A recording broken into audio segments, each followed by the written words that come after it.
Hello friends, ఈరోజు ఈ వీడియోలో సియుఈటి యూజీ 2024 ఎగ్జామ్కు సంబంధించి రిజల్ట్స్ అనౌన్స్ చేశారు. ఈ స్కోర్ కార్డ్ని డౌన్లోడ్ చేసుకోవడానికి ఇక్కడ మీరు చూసినట్లయితే లేటెస్ట్ న్యూస్లో లింక్ కూడా మనకి ప్రొవైడ్ చేశారు. CUET UG 2024 score card click here అని ఉంది. దీని మీద మీరు క్లిక్ చేసినట్లయితే అప్పుడు మీకు ఈ పేజ్ ఓపెన్ అవుతుంది. ఇక్కడ click here for CUET 2024 score card 28th July 2024 అన్నారు. అంటే జూలై 28వ తారీఖు ఈ స్కోర్ కార్డ్ రిలీజ్ చేశారు. ఇక్కడ మీరు క్లిక్ చేసినట్లయితే అప్పుడు మీ డీటెయిల్స్ ఎంటర్ చేయమని అడుగుతుంది. ఇక్కడ మీరు ఏ డీటెయిల్స్ ఎంటర్ చేయాలి అనేది క్లియర్ గా ఇచ్చారు. ఇక్కడ మీరు ఎంటర్ చేయాల్సినటువంటి డేటా ఏంటంటే సియుఈటి అప్లికేషన్ పెట్టినప్పుడు అప్లికేషన్ నెంబరు మీకు అప్లికేషన్ మీద ఉంటుంది, అది ఎంటర్ చేయండి. అలాగే డేట్ ఆఫ్ బర్త్, స్టూడెంట్ యొక్క date of birth. Next candidate email. Email అంటే మీరు అప్లికేషన్ పెట్టినప్పుడు రిజిస్టర్డ్ ఈమెయిల్ ఏది ఇచ్చారో అది మాత్రమే ఎంటర్ చేయండి. అలాగే క్యాండిడేట్ మొబైల్ నంబరు, ఇది కూడా రిజిస్టర్డ్ మొబైల్ నంబర్ ఏదైతే ఇచ్చారో అది మాత్రమే ఎంటర్ చేయండి. ఈ రెండింటిలో ఏది ఎంటర్ చేసినా పర్లేదండి. ఒకవేళ మీరు మర్చిపోయి ఉంటే ఏది ఇచ్చాము అని డౌట్ ఉంటే రెండు ఎంటర్ చేసినా కూడా ప్రాబ్లం లేదు. నెక్స్ట్ ఎంటర్ సెక్యూరిటీ పిన్, ఈ నెంబర్లన్నీ కూడా ఇక్కడ ఎంటర్ చేసి సబ్మిట్ మీద క్లిక్ చేసినట్లయితే మీకు స్కోర్ కార్డ్ డౌన్లోడ్ అవుతుంది. ఇక్కడ మీరు చూసినట్లయితే ఆ స్కోర్ కార్డ్ ని డౌన్లోడ్ చేసుకున్నప్పుడు ఎలా కనిపిస్తుంది అనేది మీకు జస్ట్ ఎక్స్ప్లెయిన్ చేస్తాను. ఈ స్కోర్ కార్డ్ మీద స్టూడెంట్ యొక్క పర్సనల్ డీటెయిల్స్ అన్ని కూడా ఉంటాయండి. Application number, student name, mother's name, father's name, category, gender, PWD category ఉందా లేదా, డేట్ ఆఫ్ బర్త్, ఇవన్నీ కూడా డీటెయిల్స్ ఉంటాయండి. వీటితో పాటుగా ఇక్కడ మీరు ఏ ఎగ్జామ్స్ రాశారు అంటే ఏ సబ్జెక్ట్స్ కి ఎగ్జామ్ రాశారు అనేది ఇక్కడ లిస్ట్ ఆఫ్ సబ్జెక్ట్ కోడ్స్ ఇచ్చారు.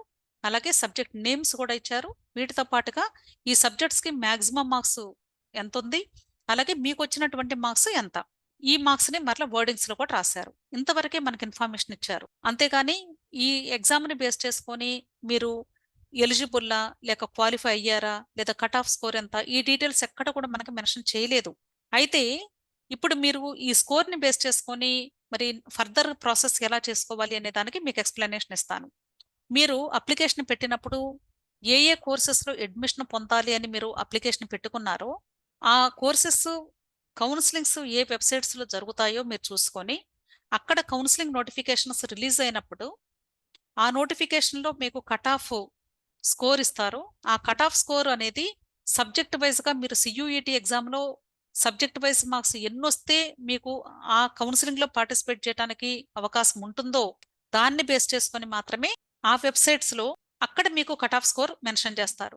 సపోజ్ ఎగ్జాంపుల్ తీసుకున్నట్లయితే ఐకార్ తీసుకోండి, Indian council of agricultural research.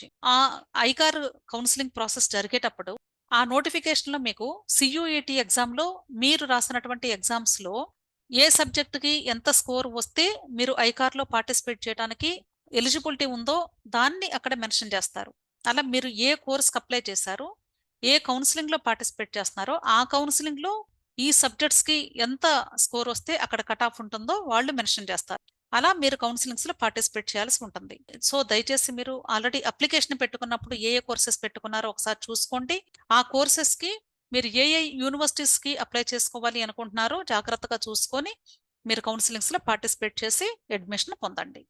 అర్థమైంది అనుకుంటున్నాను. మీకు ఇంకా ఏదైనా డౌట్స్ ఉంటే వీడియో క్రింద కమెంట్ బాక్స్లో కమెంట్ చేయండి. మీరు ఏ కోర్సెస్కి అప్లై చేసుకున్నారు, వాటికి కౌన్సిలింగ్స్ ఎక్కడ జరుగుతుంది, వాటి గురించి నేను అంటే ఒక్కొక్కరు ఒక్కొక్క కోర్సు పెట్టుకున్నారు కాబట్టి నేను అన్నింటికి చెప్పాలి అంటే కష్టం. కాబట్టి ఈ వీడియో చూసిన వాళ్ళు ఎవరైనా సరే మీరు ఏ కోర్సెస్కి అప్లై చేసుకున్నారో అంటే ఏ కౌన్సిలింగ్ని మీరు వాచ్ చేయాలో వాటి గురించి ఇన్ఫర్మేషన్ కావాలి అంటే నేను కూడా కొంత బ్రౌజ్ చేసి డెఫినెట్గా మీకు హెల్ప్ చేయడానికి ట్రై చేస్తాను. నా వీడియోస్ కానీ మీకు యూస్ఫుల్ అనిపిస్తే తప్పకుండా నా ఛానల్ సబ్స్క్రైబ్ చేసుకోండి. నా ఛానల్ నేమ్ మెన్లో ట్యూటోరియల్స్. సో మీకు ఇంకా ఏదైనా డౌట్స్ ఉంటే తప్పకుండా వీడియో క్రింద కమెంట్ బాక్స్లో కమెంట్ చేయండి, వీడియోస్ని లైక్ చేయండి, ఫ్రెండ్స్ షేర్ చేయండి, అలాగే నా ఛానల్ తప్పకుండా సబ్స్క్రైబ్ చేసుకోండి. Okay, wish all the best. Thank you.